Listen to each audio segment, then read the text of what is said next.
출애굽기 16장 1절에서 5절입니다. 다 같이 읽겠습니다. 시작. 이스라엘 자손의 온 회중이 엘림에서 떠나 엘림과 시내산 사이에 있는 신광야에 이르니 애굽에서 나온 후 둘째 달 15일이라. 이스라엘 자손 온 회중이 그 광야에서 모세와 아론을 원망하여 이스라엘 자손이 그들에게 이르되 우리가 애굽 땅에서 고기 가마 곁에 앉아 있던 때와 떡을 배불리 먹던 때에 여호와의 손에 죽었더라면 좋았을 것을 너희가 이 광야로 우리를 인도해 내어 이 온 회중이 주려 죽게 하는도다. 그때 여호와께서 모세에게 이르시되 보라, 내가 너희를 위하여 하늘에서 양식을 비같이 내리리니 백성이 나가서 일용할 것을 날마다 거둘 것이라. 이같이 하여 그들이 내 율법을 준행하나 아니하나 내가 시험하리라. 여섯째 날에는 그들이 그 거둔 것을 준비할지니 날마다 거두던 것에 갑절이 되리라. 아멘. 할렐루야. 아멘. 우리 주변에 계신 분들과 인사하겠습니다. 감사합니다. 미안합니다. 사랑합니다 하고 인사하겠습니다. 감사합니다. 미안합니다. 사랑합니다.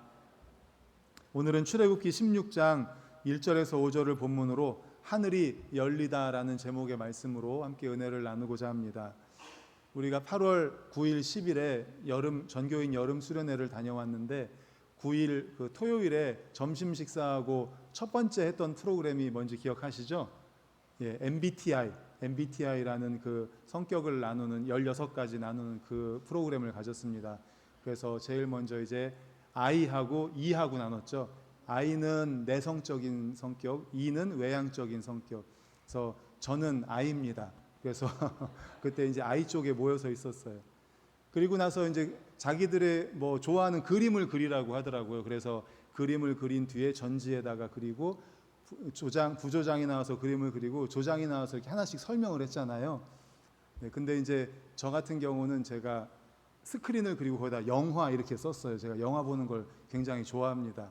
그래서 그렇게 했는데 제가 감동적으로 본 영화가 여러 편이 있는데 그 중에서 레미제라블을 굉장히 감동적으로 봤습니다. 아마 책으로 보신 분들도 많을 테고 영화 보신 분들도 많을 텐데 또 레미제라블이 영화가 여러 편이 있는데 2012년도에 개봉한 영화가 있습니다. 그 영화가 특별한 이유가 뭐냐면 그 영화는 뮤지컬 영화였습니다. 그러니까 영화인데 그 주요 나오는 그 사람들이 노래를 부르는 거예요. 대사도 하지만 노래로 그 대사를 한 거예요. 그러다 보니까 그 안에서 나오는 주인공들이 노래를 굉장히 많이 부르고 그러다 보니까 시간이 무려 영화 시간이 3시간이나 됐습니다. 그런데 3시간 동안 영화를 보는데 지루한 걸 전혀 모르겠고 3시간이 어떻게 지나갔나 모르게 정말 재미있게 그 영화를 봤던 기억이 납니다. 주인공이 장발장이잖아요. 우리가 아는 대로 이제 빵을 하나 훔쳤는데 어떻게 하다 보니까 이래저래 해서 무려 19년을 감옥살이를 하게 됐죠. 이 영화의 배경이 프랑스 혁명 당시인데 정말 너무너무 가난해서 그 처절한 가난의 현실과 싸워야 했던 민중들의 삶을 배경으로 하고 있습니다. 그런데 우리나라 한국 사회에도 이런 처절한 가난과 싸우던 시절이 있었습니다. 그때 한 청년이 도대체 삶이 무엇인가, 인생이 무엇인가 하는 그런 고민을 하게 되었습니다. 그래서 그 고민을 가지고 자신이 존경하던 선생님에게 물었습니다. 선생님, 도대체 삶이 무엇입니까? 그거는 자네가 직접 경험을 하면서 겪어야 되네, 경험을 하면서 찾아야 될 대답이네 라고 하시더랍니다. 이번에는 자주 오르던 뒷산에 절에 가서 스님께 물어봤습니다. 스님, 삶이 무엇입니까? 라고 물으니까 내가 그걸 알면 여기 있겠나? 이렇게 얘기하더랍니다. 그런데 뜻밖에도 어느 비 오는 날 이 청년이 포장마차 앞에서 삶이 무엇인가 라는 그 해답을 찾았답니다. 거기에는 삶은 계란이다라고 써 있었답니다. 여기서 더 웃으셔야 되는데 아직 이해가 안 되셨나 봐요. 삶은 계란이다. 지난번 여름 수련회 때 그 혈액형을 가지고 제가 아주 이제 재미있게 설교 중에 말씀을 드려서 아주 노력하고 있습니다. 제 노력을 좀 잘 봐주시고 삶은 계란입니다. 우리 교회는 부활절이 되면 우리 권사님들이 이렇게 계란을 삶아서 주십니다. 계란은 껍질을 깨고 생명이 나오는 존재로 예수님이 무덤에서 부활해서 나오는 장면과 상징적으로 연결이 됩니다. 그래서 계란은 부활과 새로운 시작의 의미로 부활절에 사용이 되었습니다. 오늘 이렇게 제가 음식 얘기를 하는 것은 오늘 말씀이 바로 음식과 관련되어 있기 때문입니다. 뭐죠? 네, 만나죠, 만나. 이스라엘 백성들이 이제 지난주에 마라와 엘림을 거쳐서 행진을 계속해서 어디에 오게 됐냐면 신광야라는 곳에 오게 되었습니다. PPT를 보여주십시오.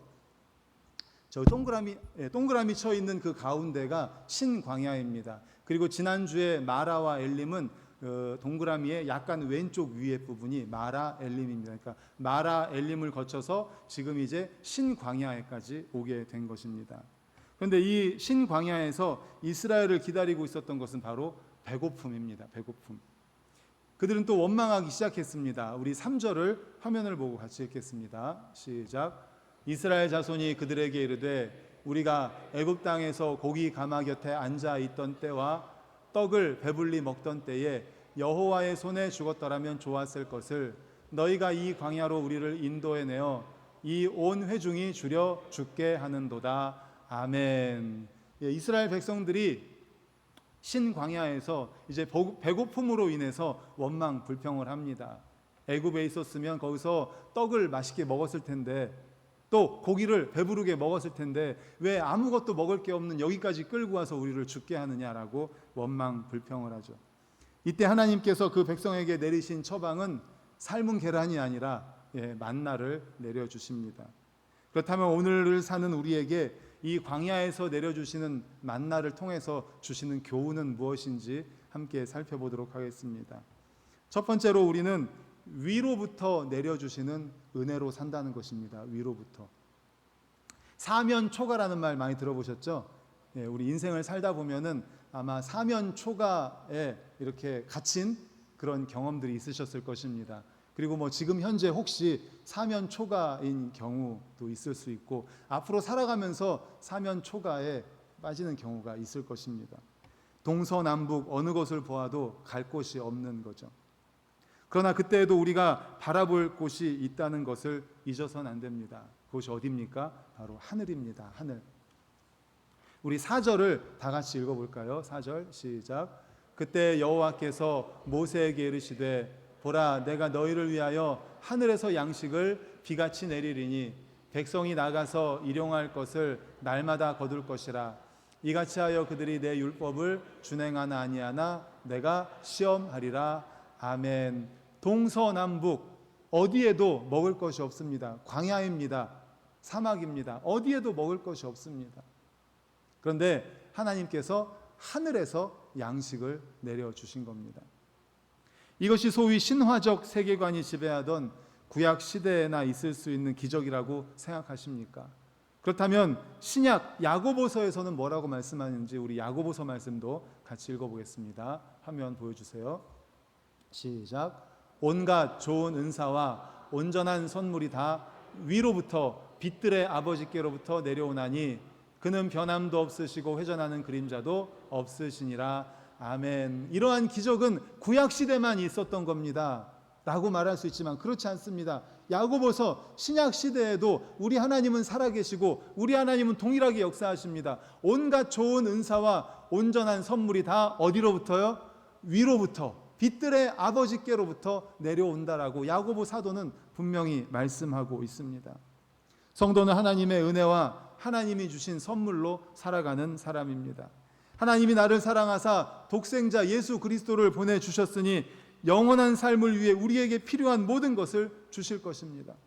자기 아들을 아끼지 않으시고 우리 모든 사람을 위해 내어주신 이가 어찌 그 아들과 함께 모든 것을 우리에게 은사로 주시지 않겠습니까? 독생자 예수 그리스도까지 아끼지 않고 우리에게 주신 그 분이요.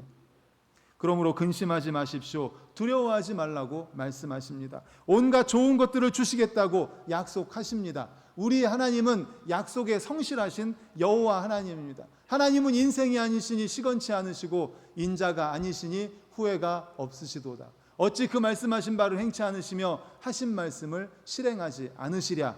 할렐루야. 우리 하나님은 이렇게 약속에 성실하신 여호와 하나님이십니다. 이 하나님을 믿으시기를 간절히 축원합니다. 아멘. 링컨 대통령이 변호사 시절에 있었던 일입니다. 한 일화인데 어떤 사람이 이제 변호를 청탁하러 왔습니다. 그 내용을 쭉 읽어보다 보니까 이 링컨이 보기에 이 사람이 잘못했어요. 그래서 이 사람에게 나는 변호를 할 수가 없습니다. 이건 당신이 잘못했기 때문에 당신을 변호할 수가 없습니다. 이렇게 이야기하니까 이 사람이 뭐라고 하냐면 그렇게 골라서 변호를 하다 보면 어떻게 먹고 살겠냐고 비웃은 거예요. 그러니까 이 링컨이 이렇게 대답을 했습니다. 내 평생 먹고 사는 일은 걱정하지 마십시오. 하나님이 책임지셨으니까요. 이렇게 대답했던 일화가 있다고 합니다. 사랑하는 성도 여러분, 구약의 하나님, 오늘 말씀에 이스라엘 백성들이 동서남북 어디를 바라보아도 갈 곳이 없고 해결할 곳이 없는 그런 사면 초가의 때 하늘에서 만나를 내려주신 그 하나님은 구약에서만 하나님이 아닙니다. 신약에서의 하나님, 지금도 살아계신 하나님이신 줄로 믿습니다. 아멘. 이스라엘 백성들의 하나님은 바로 우리의 하나님이시기도 합니다. 그렇다면 지금 그분이 동일하게 역사하신다는 것을 우리가 믿어야 하지 않겠습니까? 문제는 바로 우리의 믿음입니다. 우리의 믿음, 우리가 믿느냐 믿지 못하느냐 하는 문제입니다.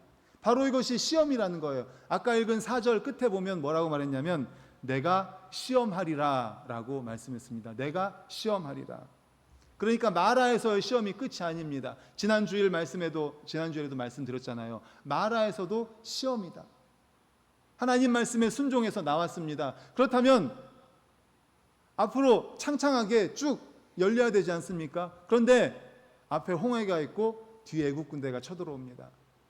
또 하나님 말씀에 순종해서 홍해에 발을 디뎠더니 홍해가 쫙 갈라져서 기적을 경험을 했습니다. 그런데 마라에서 또 쓴물을 만납니다.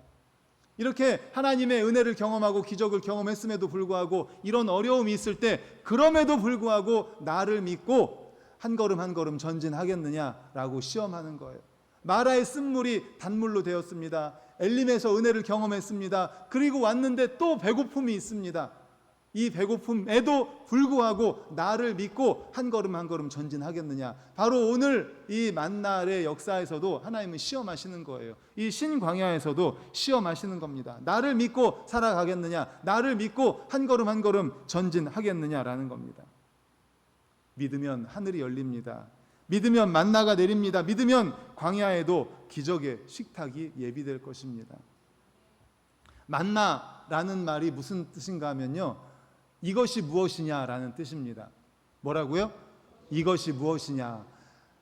하나님께서 동서남북 어디에도 음식을 해결할 수가 없을 때 하늘에서 만나를 내려주셨어요. 하늘에서 뭐가 내려와요. 그러니까 이스라엘 백성들이 뭐라고 그래요? 이게 뭐지? 이게 뭐야? 우리말로 말하면 이게 뭐지? 이게 뭐야? 라고 하지만 그 사람들로 말로 말하면 만나. 이게 뭐야? 라는 뜻입니다. 만나가. 하늘에서 은혜가 내립니다. 하늘에서 만나가 내립니다. 이게 웬 은혜입니까? 이게 웬 은혜입니까? 이것이 무엇이냐? 만나라는 거예요. 그렇습니다. 믿는 자에게는 오늘도 변함없는 위로부터의 은혜가 약속되어 있습니다. 하늘에서부터 내리시는 은혜가 약속되어 있습니다. 중요한 것은 우리의 믿음입니다. 믿음.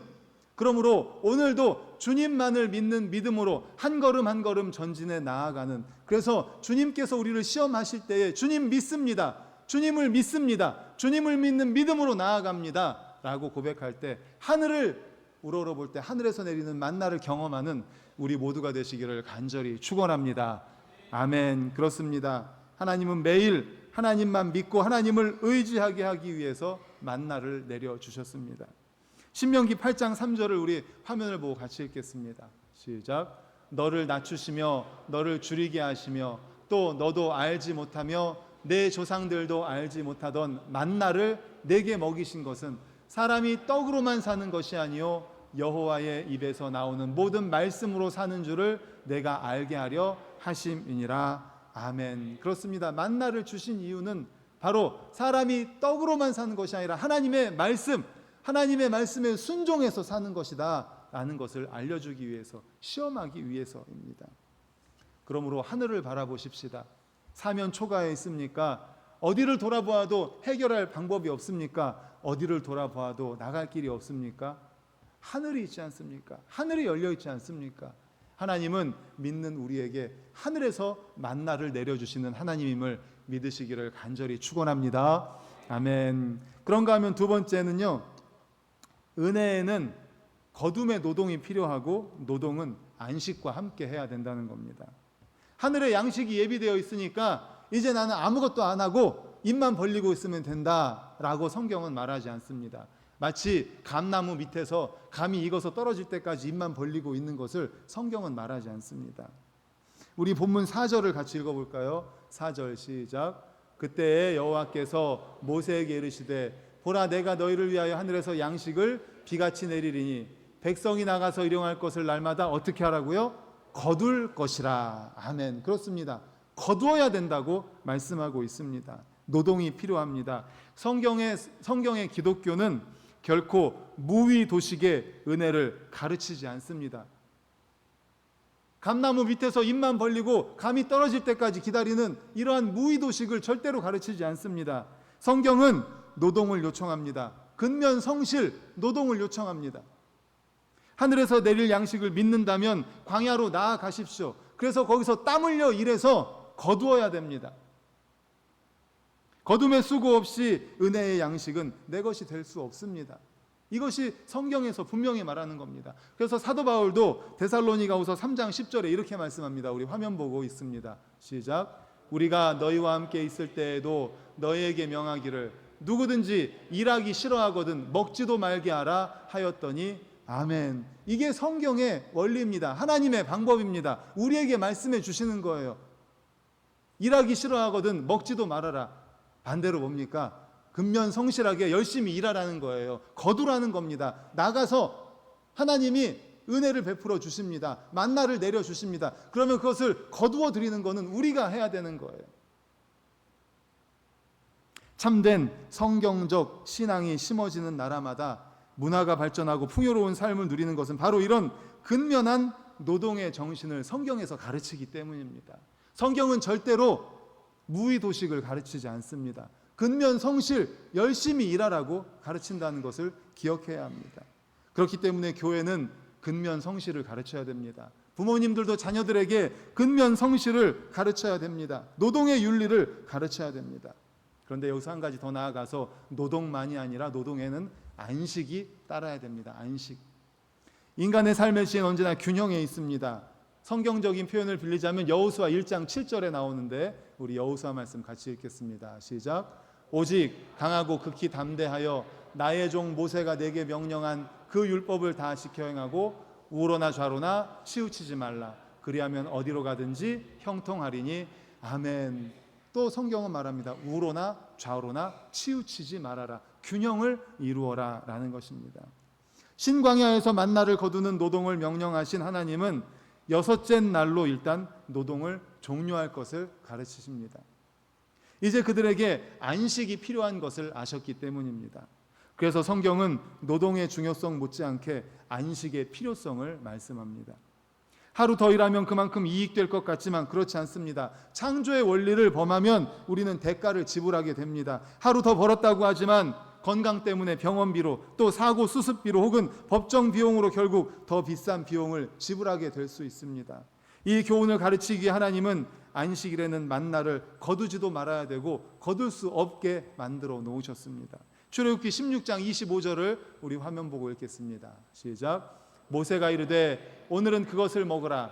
오늘은 여호와의 안식일인즉 오늘은 너희가 들에서 그것을 얻지 못하리라. 아멘. 오늘은 그것을 먹으라. 안식일에는 하나님께서 만나를 내려주시지 않습니다. 그렇기 때문에 그 전날에 안식일 것까지 이틀치를 거두게 하십니다.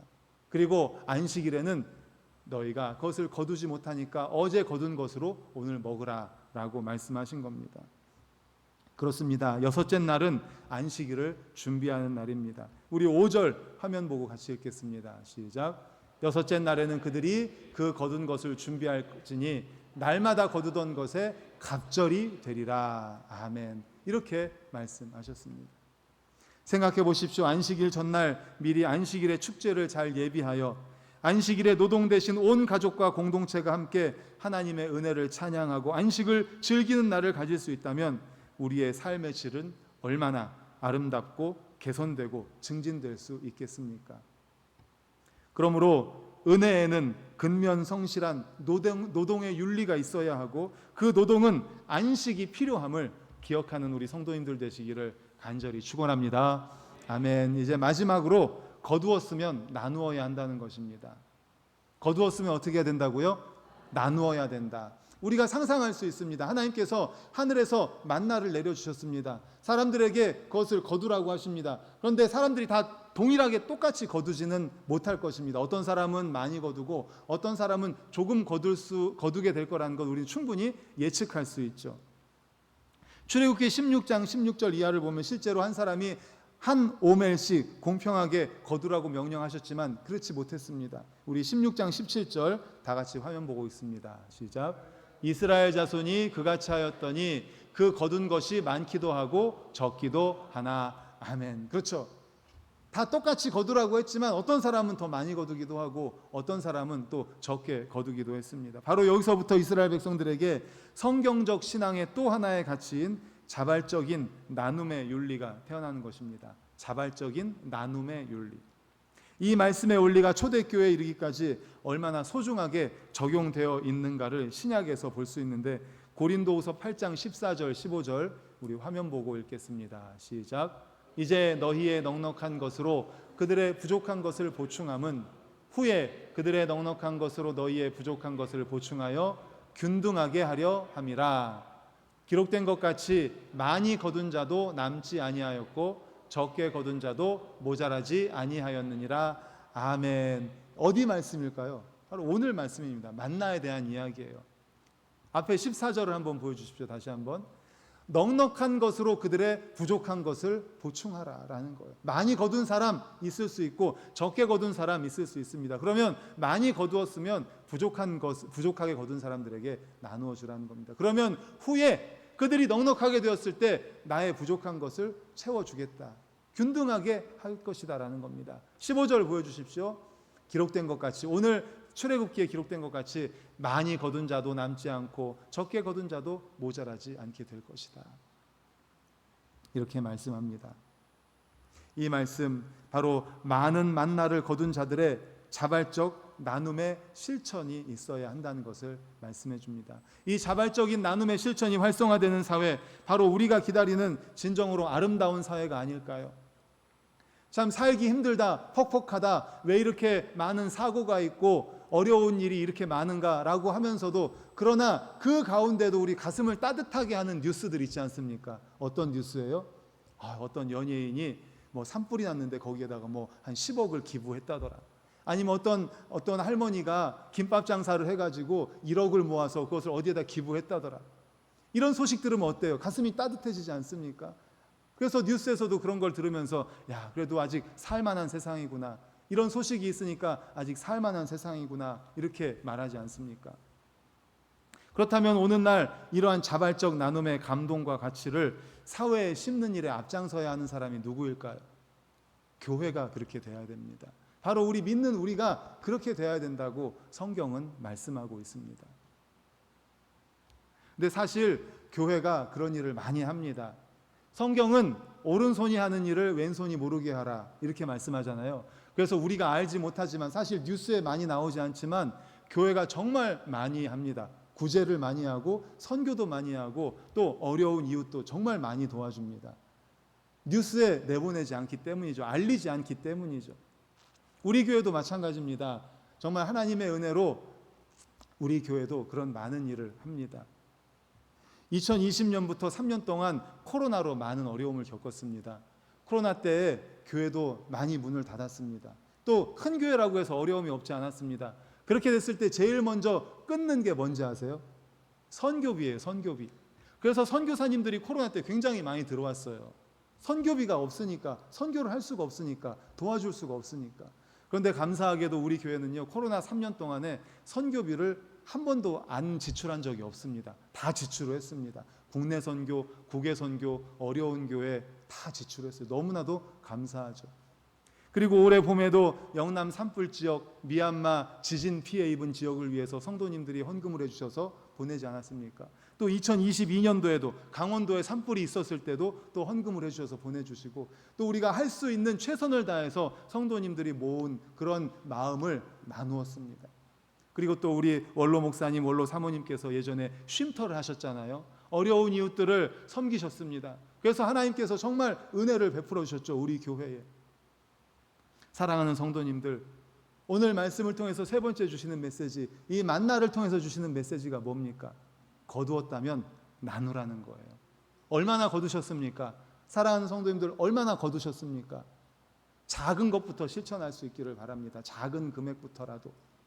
사실 크게 많이 섬기는 것들 많이 뉴스에 나오잖아요. 근데 사실 작은 것부터 그렇게 할 때 가능한 거예요. 우리 모두가 아주 작지만 작은 것부터 그렇게 거둔 것들을 나누는 실천을 감당할 때 우리 교회뿐만 아니라 우리 사회가 아름다워질 것입니다. 그런 아름다운 사회, 아름다운 우리 교회를 만들어가는 우리 성도님들 되시기를 간절히 축복합니다. 아멘. 이제 말씀을 정리합니다. 혹시 우리 가운데 사면 초가에 빠져 있는 분들 계십니까? 어디를 둘러보아도 길이 없습니까? 그때는 하늘을 바라보십시오. 하나님을 믿는 믿음으로 나아가시기를 원합니다. 하나님을 믿는 믿음으로 나아간다면 위로부터의 은혜가 약속되어 있습니다. 이게 무엇인가 하는 만나와 같은 은혜를 하늘에서 내려주실 것입니다. 그리고 그 은혜는 거둠의 노동이 따르고, 또 노동은 안식과 함께 가야 된다는 것을 기억하시기를 바랍니다. 끝으로 거두었다면 나눌 수 있기를 바랍니다. 작은 것부터 나눌 수 있기를 바랍니다. 삶이 끝나는 날 우리가 얼마나 모았느냐, 얼마나 벌었느냐는 것은 중요한 질문이 아닐 것입니다. 마지막 주님 앞에서 주님께서 우리에게 물어보실 질문이 무엇일까요? 얼마나 모았냐, 얼마나 벌었느냐가 아니라 얼마나 나누었느냐, 가진 것을 얼마나 나누었느냐라는 질문 아닐까요? 이 질문에 우리가 하나님, 적지만 이렇게 나누었습니다. 하나님, 적지만 이렇게 나누었습니다 라고 나눔을 하나님 앞에 고백할 수 있는 우리 모든 성도님들 되시기를 간절히 축원합니다. 아멘. 함께 기도하겠습니다. 받은 말씀을 가지고 우리 다 같이 주여 한번 외치시고 통성으로 기도하시겠습니다. 주여